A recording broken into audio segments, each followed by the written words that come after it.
রাতের এক নিঃশব্দ রাস্তায় হাঁটছিলেন এক ভদ্রলোক। চারপাশ নিস্তব্ধ, কুয়াশা ঢাকা, বাতাসে হালকা ঠান্ডা।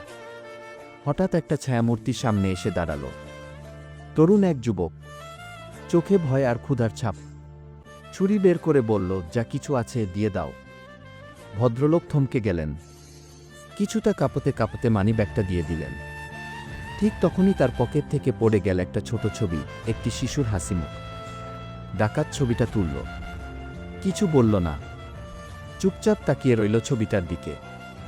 তারপর প্রশ্ন করল, ছবিটা কার? ভদ্রলোক ধীরে মাথা নাড়লেন, চোখে জল। আমার ছেলে। এখন আর নেই। এই টাকাটাই ছিল ওর ওষুধ কেনার জন্য। কিনতে পারিনি ঘি। ডাকাতের চোখ নরম হয়ে এলো। সে ধীরে ধীরে মানিব্যাগটা ফেরত দিল। নরম গলায় বলল, আমারও একটা ছোট বোন ছিল, মারা গেছে খাবার না পেয়ে ঘি। দুজনেই তখন চুপ, কোনো শব্দ নেই, শুধু রাস্তার বাতিগুলো নিঃশব্দে জ্বলছিল।